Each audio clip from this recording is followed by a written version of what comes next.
இந்த அளவுக்கு பொறுப்பை விட்டுட்டு போயிட்டாங்க. அவங்க எதிர்பார்க்கிறது ராகுல பிரைமினிஸ்டரா சொல்லணுங்கிற மட்டும்தான். இந்த இடத்துக்குள்ள ஸ்டாலின் ஏன் 10 கொடுத்தாருன்னா, 10ஐயும் கொடுத்தாதான் 100 காங்கிரஸ்காரன்ல 95 காங்கிரஸ் ஆகுது ஒழுங்கா ஓட்டு போடுவான். என்னைக்குமே கலைஞரை பிடிக்காம திமுக பிடிக்காத ஒரு 5 பேர் இருப்பான்.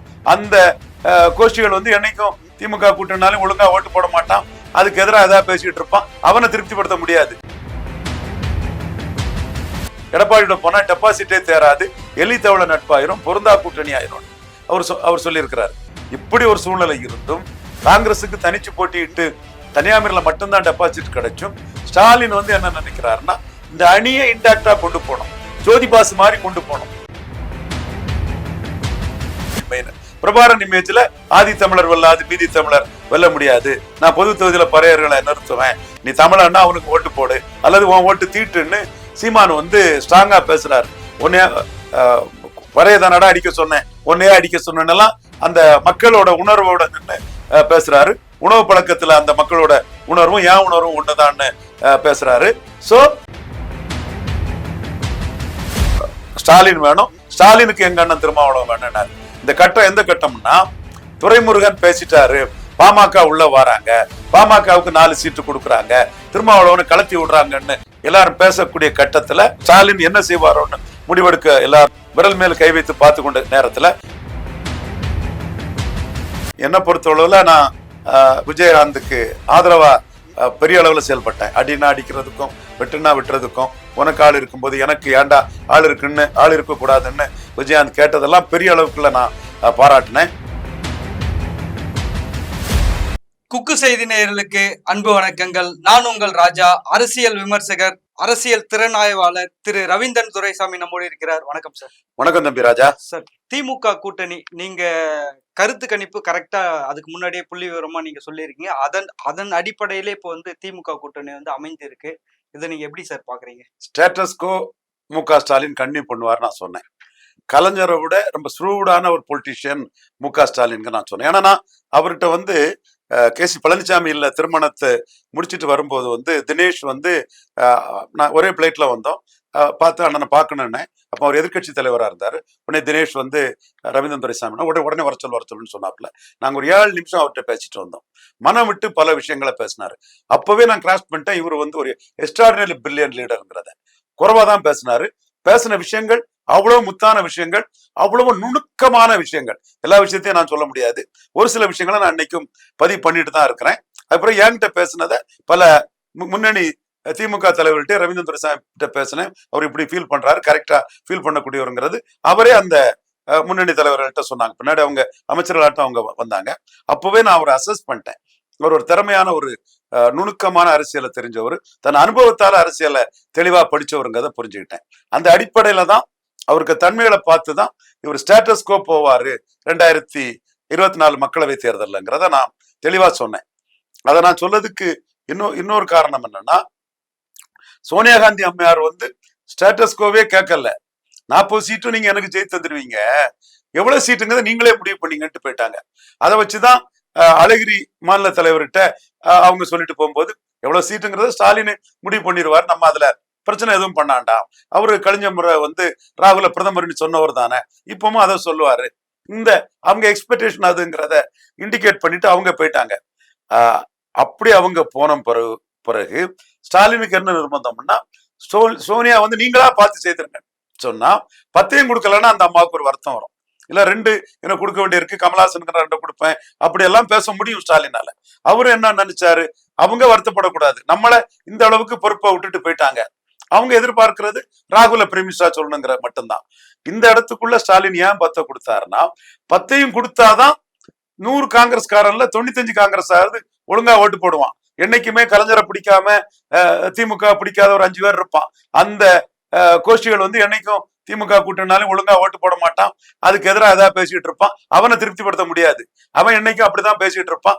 அவனை ஒன்னும் ஸ்டாலினால பண்ண முடியாது. பட் 100 பேருக்கு 95 பேருக்கு மேல காங்கிரஸ்காரன் ஒழுங்கா ஓட்டு போடணும்னா அந்த 10 சீட்டையும் ஒழுங்கா கொடுத்துருங்கிறத லெவல்ல 10 சீட்டையும் கொடுத்துட்டாரு.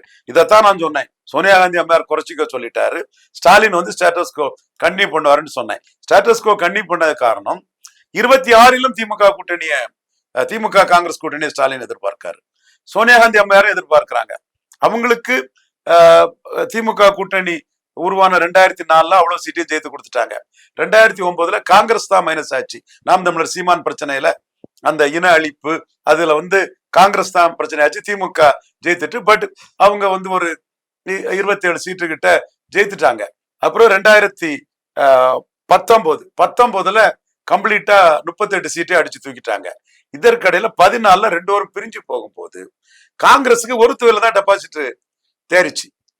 அதனால திமுக கூட்டணி மஸ்ட் என்ன சீட்டு கொடுத்தாலும் எங்களுக்கு ஓகேன்னு சோனியா அம்மையார் சொல்லிட்டு போயிட்டாங்க. அதைத்தான் அழகிரி அண்ணன் 1-2 குறைஞ்சாலும் பரவாயில்லன்னு சொன்னாங்க. இன்னொரு கான்செப்ட், அதிமுக காங்கிரஸ் கூட்டணி பொருந்தா கூட்டணி. ஜெயலலிதா இன்னைக்கு இந்துத்துவாவுக்குள்ள வந்தாங்களோ அதற்கு பிறகு மிகவும் பொருந்தா கூட்டணி ஆயிட்டு. 96 அந்த அதோட ரேகை தெரிய ஆரம்பிச்சிட்டு 30 சீட்டு நரசிம்மராவ் வாங்கியும் ஒரு சீட்டு கூட ஜெயிக்கல. மாநில தலைவர் குமரி ஆனந்தன் கன்னியாகுமரி தொகுதியில் டெபாசிட் இழந்தார். அதிமுக ஓட்டு குமரி ஆனந்தனுக்கு வரல. இது முத தோல்வி. அடுத்தால 99 திரும்ப வரும்போதும் 11 சீட்டு வாங்கி 1-2 சீட்டு தான் அவங்க வெற்றி பெற்றாங்க. மீதி சீட்டு தோல்வி ஆயிடுச்சு. சோனியா காந்தி அம்மையார ஜெயலலிதா அம்மையார் அவமானப்படுத்தினாங்க. அதற்கு பிறகு ஒரு 20 வருஷமா அதிமுகவுக்கும் காங்கிரசுக்கும் கூட்டணியே இல்லை. மேலும் அதிமுக வாக்காளர்களை ஜெயலலிதா அம்மையார் 2004 இருந்து இந்துத்துவ வாக்காளர்களாட்டு மாத்திட்டாங்க. அதைத்தான் அழகிரி அண்ணன் சொன்னாரு, உங்க வாக்குகள் எல்லாம் இந்துத்துவாவிலையும் தமிழ் தேசியத்திலும் கரைஞ்சு போச்சிட்டு, சீமாங்கிட்டையும் மோடி அண்ணாமலை கிட்டையும் கரைஞ்சு போயிட்டுங்கிறத தெள்ள தெளிவா அழகிரி அதிமுக நம்பி ஜெயிக்க முடியாதுங்கிறத தெளிவா சொல்லிட்டாரு. அடுத்தபடியா இதுவே தெளிவா அவங்க இருக்கிறாங்க. எதிர்த்தரப்புல ஆப்ஷனே இல்லை. எடப்பாடி பழனிசாமிக்கு ஸ்ட்ரென்த் என்னன்னு தெரியாது. எடப்பாடி பழனிசாமி தொடர் தோல்விசாமி.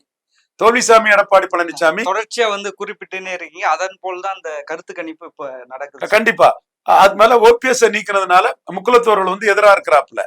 ஓபிஎஸ் நீக்கின பிறகு இங்க வடக்க வன்னியர் கட்சியா மாறிட்டு, மேற்க கொங்கு வேளாளர் கட்சியா மாறிட்டு, அப்ப இந்த கட்சிக்கு பரவலா எல்லாரும் ஓட்டு போட்டு எப்படி அங்க ஜெயிக்க முடியும்? ஏற்கனவே அதிமுக காங்கிரஸ் கூட்டணி பொருந்தா கூட்டணியா 96 போயிட்டு 99 போயிட்டு, திமுக காங்கிரஸ் கூட்டணி வெற்றி கூட்டணியா இருக்குது. பிரிஞ்சு போகும்போதுதான் அவங்க ஒரு தோல்வியை சந்திச்சாங்க. சோ இது 2019 வெற்றி பெற்ற அந்த அணி எதிரணி சதறி போச்சு. எடப்பாடிக்கு செல்வாக்கு கேள்விக்குறியா இருக்குது. ஈரோடு கிழக்கிலே கொங்கு வேளாளர்கள் தான் அவருக்கு வாக்களிச்சாங்க. அதை சசிகாந்த் செந்தில் போன்ற அந்த காங்கிரஸ் ஸ்ட்ராட்டஜிஸ்ட் இருக்காங்க இல்லையா, அவங்களும் நம்ம பூத் வைஸ் அனலிஸ்ட் நம்ம சொல்லிட்டு இருக்கிறது அவங்களையும் தூக்கிட்டாங்க. கன்னியாகுமரியில உள்ள காங்கிரஸ் வேட்பாளர் வசந்த்குமார் டீம் இங்க அதிமுக ரொம்ப மோசமா இருக்குன்னு ரிப்போர்ட் கொடுத்துட்டாங்க. எல்லா காங்கிரஸ் எம்பிக்களும் அதிமுக மோசம்னு ரிப்போர்ட் கொடுத்துட்டாங்க. இந்த உண்மை இப்படி இருக்கும் போது ஒரு சில அரசியல் விமர்சகர்கள் தங்கள் ஆசைக்காக, சவுக்கு சங்கரன் நான் மதிக்கிறேன், அது வேற விஷயம், தென் ஷியாம் அண்ணன், தென் இவரு சுமன் ஸ்ரீராமன் போன்றவர்கள் எல்லாம் நேரடியாகவோ மறைமுகமாகவோ அவங்களை மதிக்கிறேன், அது வேற விஷயம். கருத்துக்கு தான் நான் சொல்றேன். சொன்னா அது எப்படி நடக்கும்? இதையும் தாண்டி எடப்பாடி பழனிசாமி அவர் இஷ்டம் போல அவரு அலுவலகத்துல இருந்துட்டு காங்கிரஸ் நான் சொன்னா வந்துடும். சுனில் கனகூர் பேசிட்டாரு. சுனில் கனகூர் ஆக்சுவலாட்டு தன்னை காங்கிரஸ்ல காப்பாத்திக்கிறதுக்காக எடப்பாடியோட போனா டெபாசிட்டே தேராது, எலி தவள நட்பாயிரும், பொருந்தா கூட்டணி ஆயிரும் அவர் சொல்லியிருக்கிறாரு. இப்படி ஒரு சூழ்நிலை இருந்தும் காங்கிரஸுக்கு தனிச்சு போட்டிட்டு கன்னியாகுமரியில மட்டும்தான் டெபாசிட் கிடைச்சும் ஸ்டாலின் என்ன நினைக்கிறாருன்னா, இந்த அணியை இன்டாக்டா கொண்டு போனோம், ஜோதி பாசு மாதிரி கொண்டு போனோம், அதுதான் 2026க்கும் தனக்கு கெயினை கொடுக்கும்னு அவர் நினைக்கிறாரு. சோ சோனியா காந்தி அம்மையாரும் தொடர்ந்து மக்களவை தேர்தல்ல ஸ்டாலின் திமுக வெற்றியை கொடுத்துட்டு இருக்கிறாங்க. அதிமுக 96 0, 99 1-2. சோ அதிமுக கூட 20-24 வருஷம் ஆகியும் இன்னும் அந்த ஓட்டர்ஸ் இந்துத்துவாக்குள்ள போன பிறகு அதை நம்பி பொருந்தா கூட்டணி ஆகி பலமில்லாத எடப்பாடி கூட போய் தொடர் தோல்வியோருக்கு எடப்பாடி கூட போய் மாட்டிவிடக்கூடாது. சோ இது வெற்றி கூட கிடைக்குது, அதுக்கு வெற்றிக்கு கேரண்டி இல்ல. இன்னொன்னு காங்கிரஸுக்கு பலமும் ஐயா மூப்பனார் காலத்து காங்கிரஸ் பலமும் இல்ல. இப்போ ஒரு 4-5% வாக்குக்கு மேல காங்கிரஸ் பலம் இல்லைன்னு சொல்லும் போது நாம இதெல்லாம் கணிச்சு துல்லியமா கணிப்ப சொன்னோம். மற்றவங்க ஆசையை சொல்றாங்க, ஆசையை சொன்னா அது எடுபடாது. நானே சொல்லுவேனே, இது மோடி இங்க தமிழ்நாட்டுல மட்டும் வீழ்றது எனக்கு வருத்தம் தான், இந்தியா ஃபுல்லா மோடி பெரிய வெற்றி நெகர்வை தாண்டி வரும்போது தமிழ்நாட்டுல தோக்குறது வருத்தம் தான் சொன்னா கூட இங்க மோடிக்கு அதிக எதிர்ப்பு இருக்குங்கிறது எனக்கு உண்மையை தெரியும் போது அதை நான் அக்செப்ட் பண்ணிட்டு தான் நான் பேசுவேன். சோ யதார்த்த அரசியல நம்ம உண்மையை சொன்னோம், அது வெற்றி பெற்றது. அடுத்தால நீங்க விடுதலை சிறுத்தைகள் கேக்குறீங்களா? ஐயா, விடுதலை சிறுத்தைகள் கட்சி மாவட்ட செயலாளர்கள், ஒன்றிய அமைப்புகள்ல இருக்கிறவங்க எல்லாருமே இப்போ வந்து சமூக வலைதளங்கள்ல வந்து என்ன சொல்றாங்கன்னா, 2 தொகுதியை தவிர்த்து மீதி வந்து நாம் தமிழர் கட்சிக்கு வந்து நாங்க ஆதரவு தெரிவிப்போம்னு சொல்லிட்டு பல சர்ச்சைகள் வருது. அதை நீங்க எப்படி பாக்குறீங்க? முன்னாடியே நீங்க சொல்லியிருக்கீங்க. கண்டிப்பா விசிகா ஓட்டுல ஒரு பகுதி நாம் தமிழருக்கு போகத்தான் செய்யும். 2 சீட்டுங்கும் போது அவங்க குறைவா நினைப்பாங்க. இப்ப நாம் தமிழர் அந்த தம்பி ரகசியவற்றன், ஹெட்மேன் இவங்கெல்லாம் என்ன பேசுறாங்கன்னா, பிரபாகரனை முன்னிறுத்தக்கூடிய கட்சிகளுக்கு வந்து திமுக அணியில முக்கியத்துவம் இல்ல, விடுதலை சிறுத்தைகள் 2 தான், மதிமுகவுக்கு 1 தான் அவங்க அவங்க பிரச்சாரத்தை முன்னெடுக்கிறாங்க. இன்னும் அணிப்பு செய்த காங்கிரஸுக்கு 10 சீட்டான்னு அவங்க முன்னெடுக்கிறாங்க. நான் வந்து தமிழறி மணியன் பேசும்போது கூட 2009 கூட இன்னும் வீடியோ இருக்கு. தமிழறி மணியன் வந்து நான் ஏசி ரூம் அரசியல்வாதி இல்லைன்னு சொன்னாரு. நாங்க என்ன ஏசி ரூம்ல தான் வரோம், களத்துல நின்று பல இடர்பாடுகளை போர் புரிஞ்சு வந்தவங்க நாங்க.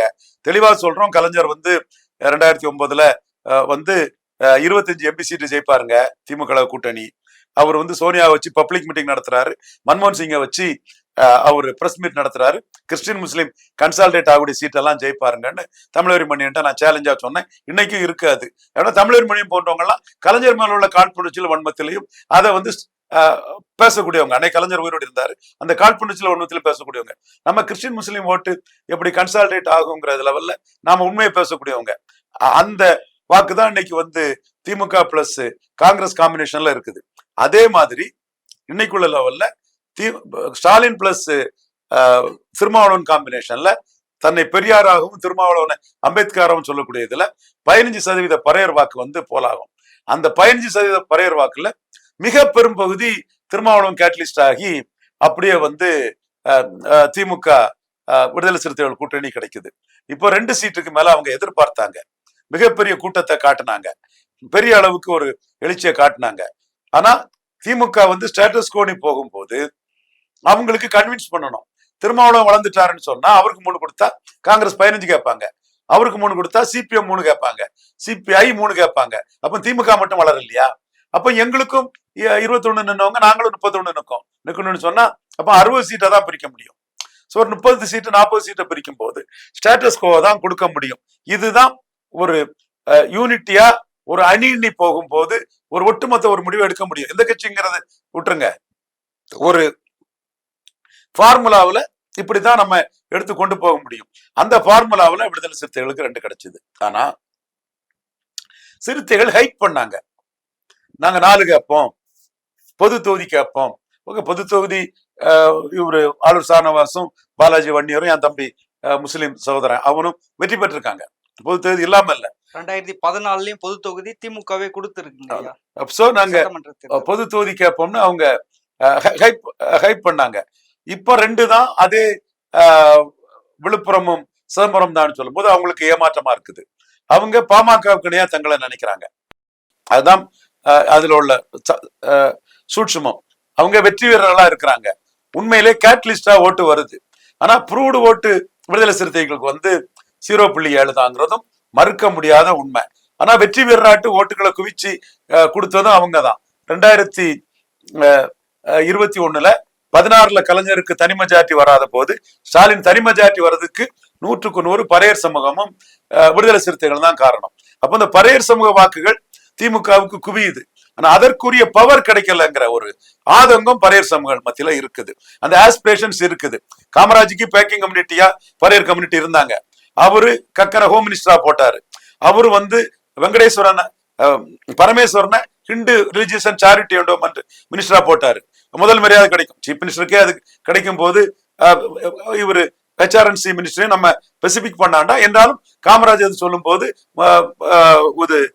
அந்த பரிவட்டம் முதல் மரியாதை எல்லாம் HRNC மினிஸ்டருக்கு அங்க கிடைக்கும்னா ஒரு பறையர் சமூகத்தை சேர்ந்தவருக்கு ஒரு சோசியல் எலிவேஷன் காமராஜ் தலைமையில காங்கிரஸ் இதை செய்திருக்குன்னு அவர் அதை எஸ்டாப்ளிஷ் பண்ணாரு. Powerful ministry. ஜோதி வெங்கடாச்சலம் அம்மையார் அவங்க வந்து பறையர் சமூகத்தை சேர்ந்தவர், ரொம்ப இன்டலெக்சுவல். அவங்க வெங்கடாச்சலன்னு ஒரு செட்டியாரை தான் மேரேஜ் பண்ணியிருந்தாங்க. ஸ்ரீரங்கத்துல ஜெயித்தாங்க, எக்மோர்ல ஸ்ரீரங்க ரசோல ஜெயித்தாங்க, எக்மோர்ல ஜெயித்தாங்க. சுகாதாரத்துறை அமைச்சரா இருந்தாங்க. சிவசுப்பிரமணியம் பிள்ளை மிகப்பெரிய ஒரு இன்டலெக்சுவல், அவர் ஸ்பீக்கரா இருந்து வழி நடத்தினாரு. இப்ப அன்னைக்கு வந்து 8-10 பேர் தான் பவரா இருப்பாங்க. காமராஜ் வந்து அப்படி பிரிச்சு போகும்போது கட்சின்னா நாயுடு, பவர்னா இந்தந்த ஜாதி இதுன்னு சொல்லும் போது அவர் ஒட்டுமொத்த ஷெட்யூல் காஸ்ட்லே ஒரு 8-10 பேர் பவரா இருக்கும் போது கூட 3-4 பறையர்கள் வந்து பவர்ஃபுல்லா இருந்தாங்க. பறையர் கம்யூனிட்டி அவருக்கு ஒரு பேக்கிங் கம்யூனிட்டியா இருந்தாங்க. இளைய பெருமாள் வந்து மாவட்ட காங்கிரஸ் தலைவர் எல்லாம் வந்து நக்சலைட்டு கூட இருக்கிறான், நக்சலைட்டு அவன்லாம் வேண்டாம் காங்கிரஸுக்குன்னு சொல்லும் போது பிள்ளை நாட்டுக்காக பாடுபடுறவன் எல்லாம் காங்கிரஸ்காரன் தான், நக்சலைட் அதெல்லாம் சொல்லாதீங்க, அவன் வளரட்டு நல்லா வரட்டுன்னு இளைய பெருமாளை என்டர்டெயின் பண்ணி 52 பறைய சமூகத்தை சேர்ந்தவருக்கு டிக்கெட் கொடுத்தது காமராஜ்னா, அவரோட வட தமிழக வியூகம் என்னன்னா முதலியார், நாயுடு, ரெட்டியார், உடையார், பிள்ளை, பிராமணர், முஸ்லிம் பிளஸ் பறையருங்கிறதா அவருக்கு வீகம். இந்த வீகத்துலதான் 52ல ஜெயித்தாரு, 57ல ஜெயித்தாரு, 62ல ஜெயித்தாரு. 3 எலெக்ஷன் இந்த இடத்துல ஜெயித்தாரு.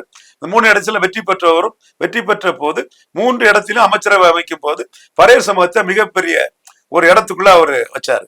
இன்னைக்கு வந்து பறையர் சமூகம் வந்து திமுக ஸ்டாலின் தனி மெஜாரிட்டி பெறுவதற்கும் ஸ்டாலின் மக்களவை தேர்தலில் கலைஞரோட பெரிய வெற்றியை பெறுவதற்கும் முக்கிய காரணமா இருந்த கம்யூனிட்டி. அதுல எந்த மாற்றமும் கிடையாது.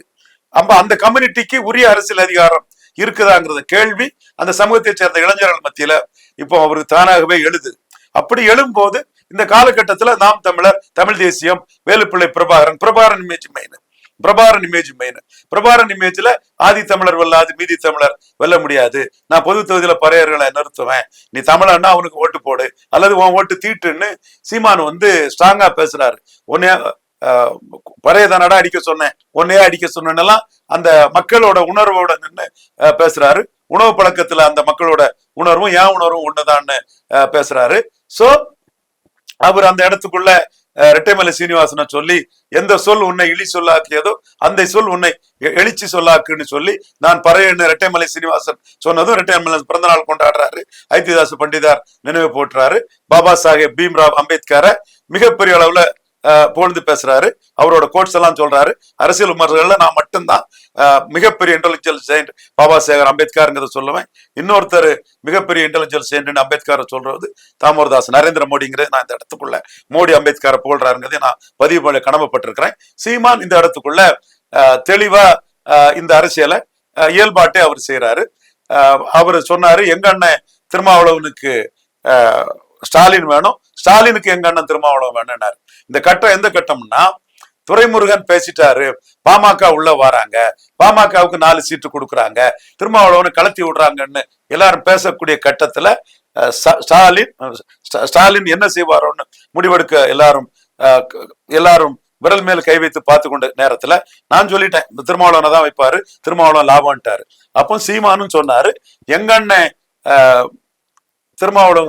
திருமாவளவனுக்கு ஸ்டாலின் தேவை, ஸ்டாலினுக்கு எங்க அண்ணன் திருமாவளவன் தேவைன்னா, திருமாவளவன் அசைக்க முடியாத சக்தி, பறையர் சமூகம் அங்க பெரிய சக்திங்கிறத சீமான் அதுல ரெகனைஸ் பண்ணி தான் அந்த அரசியலை பண்ணினாரு. இப்போ ஒரு அசியூமிங் பறையர் திரையுலகில பெரிய புகழ்பெற்றவர், 20-25 வருஷமா தமிழ் தேசிய அரசியல் இருக்கக்கூடியவர், என்ன சமூகம்னே தெரியாத நிலையில தான் நான் அவரை களஞ்சியத்தை பார்த்தேன். என்னோட இனிய சகோதரர், ரொம்ப அருமையாட்டும் பாசமாட்டும் இருப்பாரு.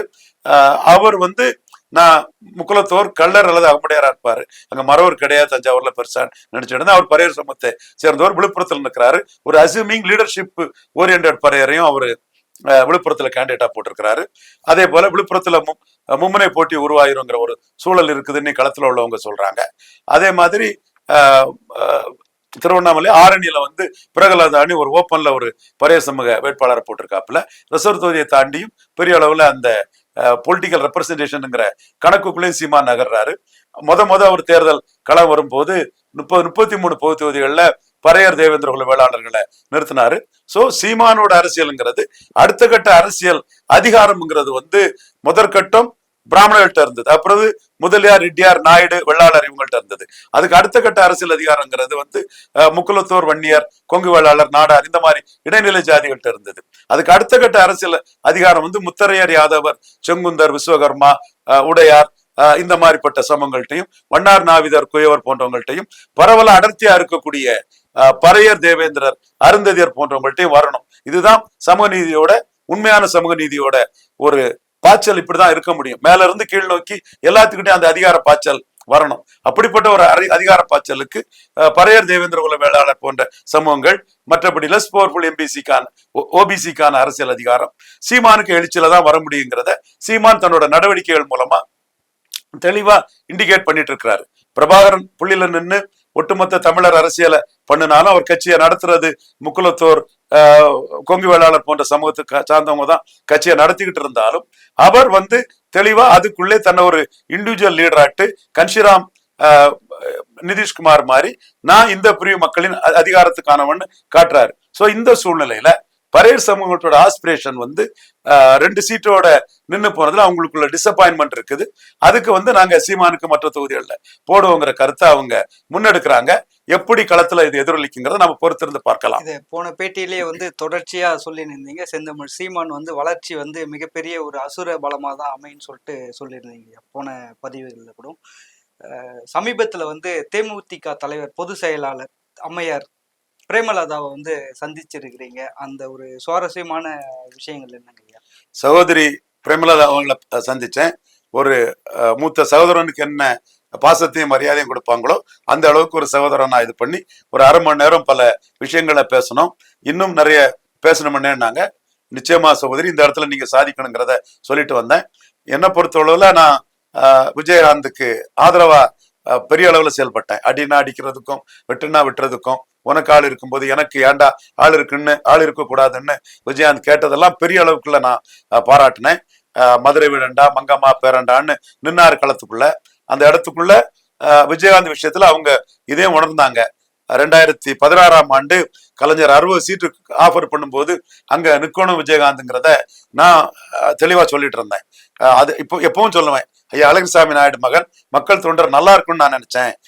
யார் எப்படி போனா என்ன, நமக்கு வேண்டியவங்க பிழைக்கணும்னு நினைச்சவங்க அட்வைஸ கேட்டுட்டாரே அவருங்கிற ஆதங்கத்தை நான் பலமுறை நான் சொல்லியிருப்பேன். விஜயகாந்துக்கு ஆரம்ப கட்டத்துல அவருக்கு எவ்வித எதிர்பார்ப்பும் இன்றி நான் பெரிய அளவுல இது பண்ணது சுதீஷுக்கு தெரியும், சகோதரருக்கு. சகோதரி பிரேமலதா பொதுச் செயலாளர் தேமுதிக தலைவர் ஆயிட்டாங்க. அந்த அவங்களுக்கும் நன்றாகவே தெரியும். நம்ம அதுல சமரன்னு அவங்க ஒரு பிஆர்ஓ தம்பி, எனக்கு வேண்டிய தம்பி, நம்ம கிட்ட ரொம்ப அன்பா இருக்கக்கூடிய தம்பி, அவன் தான் அழைச்சி பேசினாப்புல. நீங்க 2016 உள்ள இது மிஸ் ஆயிட்டுன்னு, இப்போவாது நீங்க எது நல்லதுன்னே வந்து பேசுங்கன்னாப்புல பேசினேன். ரொம்ப ரொம்ப அவங்க கார்டியலா இருந்தாங்க. விஷயத்தையும் சொன்னேன். இன்னைக்கு உங்களுக்குள்ள மெரிட்டு கேப்டன் விஜயகாந்துக்கு இந்த கூட்டம், இப்படி ஒரு கூட்டம் கலைஞருக்கோ புரட்சி தலைவிக்கோ முத்தமிழறிஞர் கலைஞருக்கோ நான் பார்த்தது இல்லைங்க. இந்த கூட்டம் வருது, நீங்க சொன்னது கரெக்ட் தான், வேற எந்த தலைவருக்கும் வராத கூட்டம் அன்னைக்கு சொன்னது கரெக்ட் தான். இந்த இதை நம்பிதான் பாஜக உங்களை மதிக்கிறாங்க, எடப்பாடி பழனிசாமி உங்களை மதிக்கிறாங்க. எடப்பாடி பழனிசாமி இண்டிவிஜுவல் லீடர், அவர் ஒண்ணு ப்ராமிஸ் பண்ணாருன்னா அவரு அதை தெளிவா பண்ணுவாரு. அதே மாதிரி பிஜேபியிலும் அந்த அதாரிட்டியா உள்ளவங்க ப்ராமிஸ் பண்ணாங்கன்னா அது நடக்கும். அந்த இதை நாம பதிவு பண்ணோம். இவங்க நன்மைக்கு எதுவோ அதை தான் சொன்னேனே தவிர எடப்பாடி பழனிசாமி மேட்ரு அவங்ககிட்ட சொல்லிட்டேன். ஏன்னா மோடி பிரதமரா வரணும்னு நினைக்கக்கூடியவன் எடப்பாடி பழனிசாமி, இதெல்லாம் நான் சில இது பண்ணிட்டு இருக்கேன். பட் நீங்க என்கிட்ட கேட்கணும்னு சொல்லும்போது சகாதேவ மாதிரி உங்களுக்கு எது நன்மையோ அதைத்தான் உங்கள்கிட்ட நான் டிஸ்கஸ் பண்ணுவாங்கிறத அவங்கள்ட்ட தெளிவாக பேசினேன். அவங்களுக்கு உள்ள மெரிட்டு இதுதாங்கிறதையும் சொன்னேன். அவங்க ராஜ்சபா விஷயங்கள் இதை பற்றி எல்லாம் கேட்டாங்க. நான் வந்து ராஜ்சபாவுக்கு போட்டியே வராது, 4 சீட்டு திமுகவுக்கும் 2 சீட்டு அதிமுகவுக்கும் போகும். அதுல நாமினேஷன் போடணும்னா 10 எம்எல்ஏ வேணும். இந்த திமுக கூட்டணிக்கு 4 பேரும், இங்க அதிமுக கூட்டணியை தாண்டி வேற யாருக்கும் அதுல நாமினேஷன் போட முடியாது. முன்னாடியே நான் பாமக ஒரு கட்டத்துல அவங்க 5க்கும் ஒன்றும் வேல்யூ கிடையாது, போட்டி இருந்தாதான் அந்த வாக்குக்கு வந்து ஒரு வேல்யூ வரும், அல்லது 4 திமுக அணி 2 அதிமுக அணின்னு போயிடும்னு சொன்னேன். அவங்க ராஜ்சபா எதிர்பார்க்கிறாங்க. அதுக்கான வாய்ப்புகள் இருக்கு, கண்டிப்பா இருக்கு, கண்டிப்பா இருக்கு. உடனடியா அவங்க எதிர்பார்க்காங்க, அதுக்கான வாய்ப்புகள் இருக்கு. இன்னைக்கு அவங்களுக்கு ஒரு வாக்கு வலிமை இருக்குது. கேப்டன் விஜயகாந்துக்கு ஒரு பெரிய சிம்பதி இருக்குங்கிறத அதிமுக தரப்பில் உள்ள 2ஆம் கட்ட தலைவர்கள் வேலுமணி, தங்கமணி எல்லாருமே உணர்றாங்க. குறிப்பா சிவி சண்முகம் உணர்றாரு. நீங்க விக்கிரவாண்டி இடைத்தேர்தல்ல வன்னியர் இடஒதுக்கீடு இதெல்லாம் இஷ்யூவா இருக்கும் போது கடைசி நேரத்துல சிவி சண்முகம் ஒரு பெரிய ஆர்கனைசர், நம்ம வந்து ஆர்கனைசர் இதுல வந்து அவர் தோத்துட்டாருங்கனால அவரை நம்ம இல்லைன்னு சொல்லிட முடியாது. செந்தில் பாலாஜி, வேலுமணி, இவரு எடப்பாடி பழனிசாமி, எங்க அண்ணன் அனிதா ராதாகிருஷ்ணன், சகோதரர் செல்வ கணபதி, இந்த வரிசையில ஒரு மிகப்பெரிய organiser CV Shanmugam. CV Shanmugam வந்து அந்த இடைத்தேர்தல்ல விஜயகாந்தை கூட்டிட்டு வந்து மிகப்பெரிய கூட்டம் விஜயகாந்துக்கு வந்தது. அந்த விக்கிரவாண்டி இடைத்தேர்தல் வெற்றிக்கு வந்து விஜயகாந்துக்கு கடைசி நேர பிரச்சாரம் ஒரு மிக முக்கிய காரணமா அமைஞ்சதுங்கிறது நமக்கு எல்லாத்துக்குமே தெரியும். அவர் போன்றவங்க எல்லாம் வந்து பாமகவுக்காக பேசிட்டு இருந்தாலும் கூட விஜயகாந்த் ஓட கட்சியான தேமுதிக கூட்டணிக்கு வேணும்னு கருதுறாங்க. ஸோ தேமுதிகவுக்கும் விஜயகாந்த் மேல உள்ள குட்வில்லால ஒரு பெரிய பார்கெனிங் பவர் இருக்குது. அவங்க தேமுதிக பொதுச் செயலாளர் பிரேமலதா விஜயகாந்த் அவர்கள் ரொம்ப கான்பிடண்டா இருக்கிறாங்க. இந்த கட்டத்துக்குள்ள நம்ம அரசியல் களத்துக்குள்ள நமக்கு முக்கியத்துவம் கொடுத்துதான் தீரணுங்கிறதுல அவங்க தெளிவா இருக்கிறாங்க. குறிப்பா ராஜ்சபாங்கிறதுல அவங்க உறுதியா இருக்கிறாங்க. இந்த முறை அவங்க ராஜ்சபாங்கிறது அவங்களே ஓப்பனாட்டே சொல்லிட்டாங்க இல்லையா, அதை பண்ணாங்க. மீண்டும் சந்திங்க அண்ணன், நல்லது சொல்லுங்க. 2016 நடந்து போச்சு. நானும் என்ன செய்ய முடியும்? 16ல அவங்க திமுக காங்கிரஸ் வந்திருப்பாங்கன்னா தமிழ்நாட்டுல மூப்பனார் மாதிரி கேப்டன் விஜயகாந்த் வந்து டாமினேட் பண்ணிருப்பாப்ல. என்றால் நல்ல சந்திப்பு, நல்ல அந்த ஒரு அரசியல் மாற்றத்துக்கும் அரசியல் தேமுதிக முக்கியத்துக்குமான ஒரு சந்திப்பா அது அமையும் என்பதை உறுதிப்படுத்திக்கிட்டு நான், தம்பி பிரசாந்த், தம்பி ரிஷி இவங்க எல்லாம் கிளம்பி வந்தோம். அவரு சமரன் அந்த தம்பி, அவருக்கும் நன்றி தெரிவிச்சுட்டு கிளம்பி. பல்வேறு கேள்விகளுக்கு பதில் அளித்ததுக்கு நன்றி.